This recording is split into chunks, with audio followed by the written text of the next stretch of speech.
باخع نفسك على آثارهم إن لم يؤمنوا بهذا الحديث أسفا আমার প্রিয় নবী মুহাম্মদ মুস্তাফা সাল্লাল্লাহু আলাইহি ওয়াসাল্লাম উম্মত যদি কলমা না পড়ে মুমিন না হয় আপনি কি হাসিল করে মারা যাবেন নাকি? তারা কলমা না পড়লে আপনার কি হবে? আপনি দাওয়াত দিয়ে দেন, আপনি কথা বুঝে দেন। তারা মূর্তি পূজা করলে আপনার তো ক্ষতি নাই, মূর্তি পূজা খারাপ কথা আপনি বুঝে দেন। তারা আপনার আম্মার সাথে বেয়াদবি করলে আপনার ক্ষতি তো নাই, আপনি বুঝে দেন যে তোমরা বেয়াদবি করো না। তারা যদি মুখে হারাম থেকে না বাঁচে আপনার ক্ষতি কি হবে আপনি বুঝে দেন। আপনি যে মহব্বত দেখা যায়, আপনার যে অস্ত্রতা দেখা যায়, আপনি মনে হয়তো হাস্য করে মারা যাবেন। নবী না, আপনার কাম হলো দাওয়াত দেওয়া আর হেদায়েতের মালিককে বলেন আমি আল্লাহ। কোরআন শরীফে আল্লাহ তাআলা বলেন মা আলাইকা ইল্লাল বালাগ ওয়া আলাইনাল হিসাব। আমার নবী মুহাম্মদ মুস্তাফা সাল্লাল্লাহু আলাইহি ওয়াসাল্লাম আপনার কাম হলো তাবলীগ করা, পৌঁছে দেওয়া, আর আমি আল্লাহ তাআলার কাম হলো হিসাব নেওয়া। আপনি পৌঁছাইতেন, আপনি তাবলীগ করেন, পাড়া পাড়া যাইয়া, ঘরে ঘরে যাইয়া, বাড়ি বাড়ি যাইয়া, দোকানে দোকানে যাইয়া, গলি গলি যাইয়া আপনি পৌঁছে দিবেন। সেই জিম্মাদারি হলো আপনার, আর হিসাব নেওয়ার মালিককে আমি আল্লাহ তাআলা। আপনি এত অস্থির হবেন না, এত অস্থির আপনি হবেন না। সান্ত্বনা একবার দিলেন, এগুলো এখনো সান্ত্বনা পান নাই। এত ব্যথা, উন্নতির এত ব্যথা, কারণ দুনিয়াতে ওনাকে পাঠাচ্ছে উন্নতির উদ্দেশ্যে, আমাদের উদ্দেশ্যে। এজন্য ওনার সবসময় লক্ষ্য হলো যে কিভাবে আমার উম্মতকে জান্নাতে নেওয়া যায়, কিভাবে আমার উম্মতকে মসজিদে আনা যায়, কিভাবে আমার উম্মতকে শয়তানের হাত থেকে মিয়া রহমানের হাতে পৌঁছানো যায়। সান্ত্বনা দিলেন, এগুলো এখনো সান্ত্বনা পান নাই। আল্লাহ তাআলা সান্ত্বনা আবার দিচ্ছেন কোরআন শরীফের আয়াত। আল্লাহ তাআলা বলেন ফালা আল্লাকা বাকিউন নাফসাকা আলা আল্লা ইয়াকুনু মুমিনিন। আমার প্রিয় নবী সাল্লাল্লাহু আলাইহি ওয়াসাল্লাম তারা যদি মুমিন না হয়, কলমা না করে, আপনি কি হাসিল করবেন নাকি? মারা যাবেন নাকি? আপনাকে হালাক করে দিবেন না? দাওয়াতের কাম করতে থাকেন, তাবলীগের কাম করতে থাকেন, আমি আল্লাহ তাআলা আপনাকে তারা কলমা না পড়লে দোষী করবে না।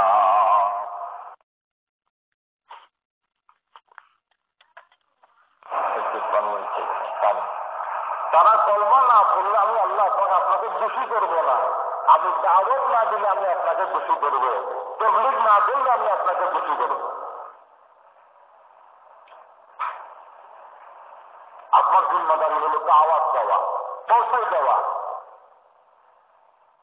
আর কোন জিম্মাদারি নেই। জিম্মাদারি একটা, আপনি বলতেন না লিখতে হবে না, কয়েকজন মুসলমান হলো, কোন বেঈমান থাকলেও আপনি লিখতে হবে না।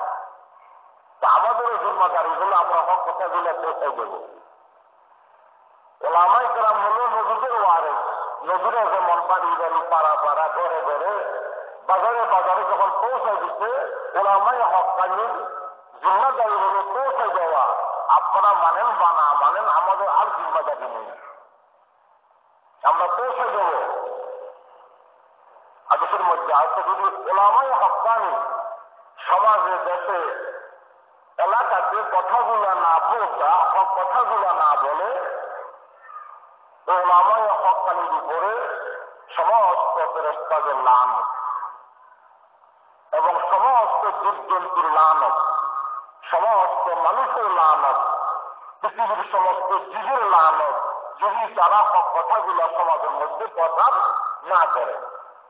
আল্লাহ নবী ইরশাদ করেন قال رسول الله صلى الله عليه وسلم إذا ظهرت الفتن والبدع وسكت العالمون فلعنة الله والملائكة والناس أجمعين إذا ظهرت البدع والفتن যখন দেশে সমাজে বেদাত সৃষ্টি হয়, শরীয়তের কাম নয়, কিন্তু সমাজকে দেখানো হচ্ছে শরীয়তের কাম।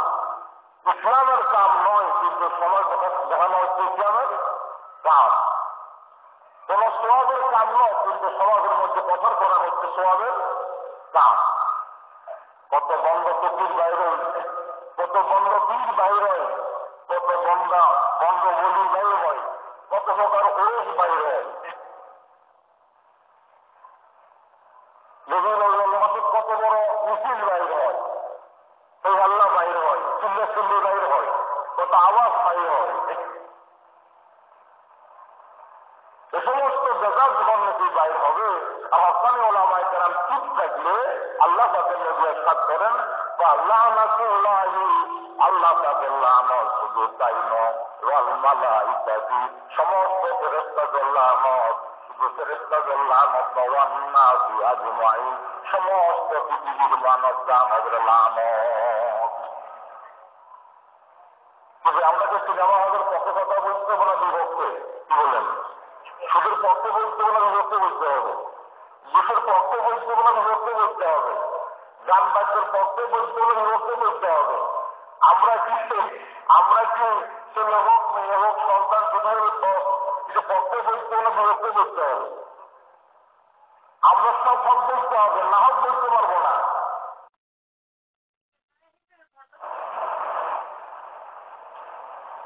নবীকে নিয়ে আল্লাহ পাকের সমান করতেছে,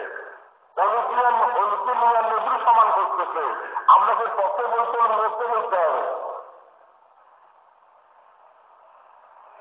মানুষ কবর পূজা করতেছে মূর্তি পূজার মতো, আমরা কবর পূজার পক্ষে বলবো না বিভক্তে বলবো?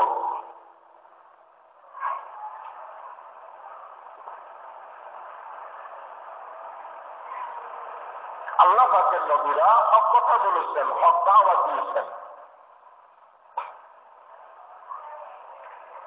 বিসমিল্লাহ নিয়ে কারাকারি হবে, পক্ষে বলতে বিরুদ্ধে বলতে হবে, কি বলেন? আগুন জ্বালাইলে আগুনকে সম্মান করতে হচ্ছে, আমরা কি শিখেছিলেন জন্য পক্ষে বলবো না বিরুদ্ধে বলবো বলেন? শুধু আল্লাহ পাকের লানত নয়, ফেরেশতাদের লানত, সমস্ত নবীদের লানত, সমস্ত মানুষের লানত, যে হক্কানি ওলামায়ে কেরাম চুপ থাকে। আচ্ছা বা যদি এই এলাকাতে মানুষ মহামারীতে মারা যায়, কলেরা গ্রামে মারা যায়, অসুস্থতে মারা যায়, আর ডাক্তার সাহেব ওষুধ নিয়ে বসে থাকে, এই ডাক্তারের কোনো দাম আছে? এরকম ডাক্তারকে তো আগুন দিয়ে ফেলাও দেওয়া দরকার।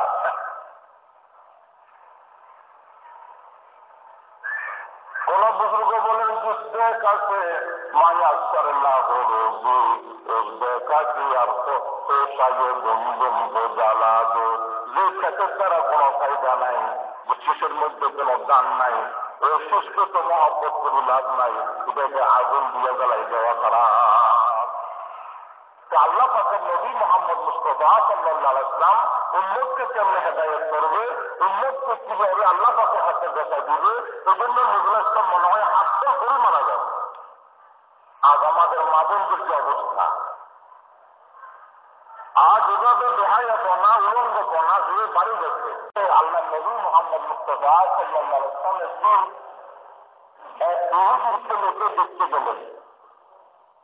আল্লাহ পাকের নবীর ঘরে ছিল, খেদমত করছে, অসুস্থ। নজরুল ইসলাম তার বাড়িতে গেলেন, দেখতে গেলেন তাকে। এখন সে কিছুক্ষণ পর ইন্তেকাল করবে, মওতের আলামত তার কাছে আসে গেছে। নজরুল ইসলাম দেখতে যাওয়ার পরে তাকে তদবির করলেন, বাবা তুমি তখন মারা যাবে, তো তোমাকে আমি একটা কথা দাওয়াত দিচ্ছি, তুমি কবুল করো, কলমাটা পড়ো দেখি। কলমা পড়ো না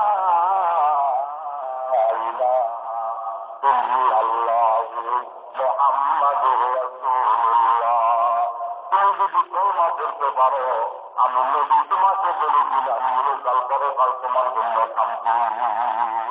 কলমা করো যদি তুমি। এখন ছেলে তার বাপ তার মাতার কাছে বসা, ছেলে অসুস্থ, বাপ তার মাতার কাছে বসা,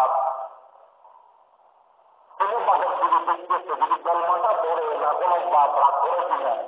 বাপ হল ইহুদি, বাপ কি বলেন ইহুদি। বাপ বলতেছে,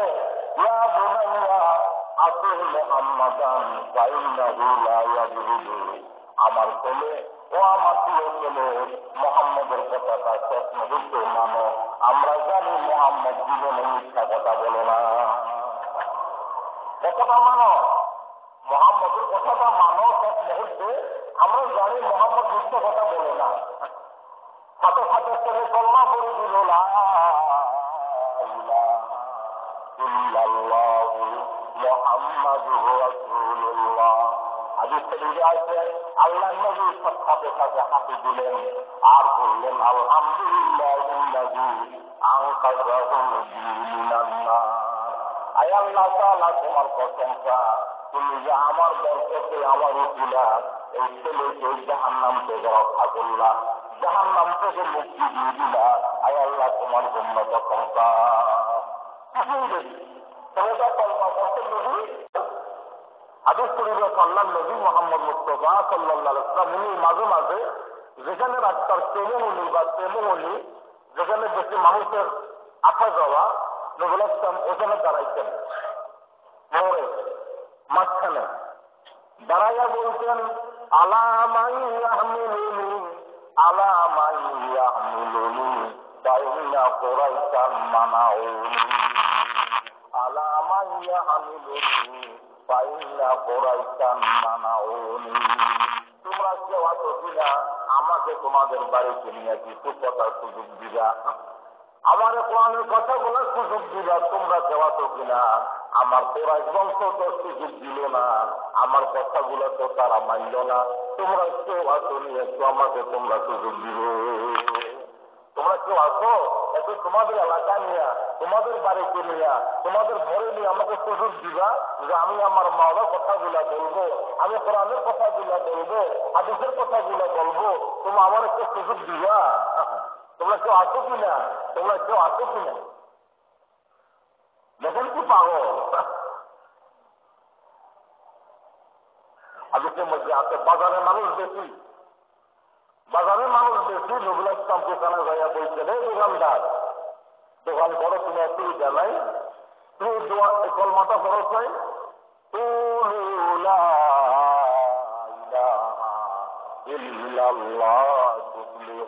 একবারে দোকানে, আরেকবারে দোকানে, আরেকবারে দোকানে, আরেকবারে দোকানে, আরেকবারে দোকানে, আরেকবারে দোকানে। ও দোকানদার, তুমি করো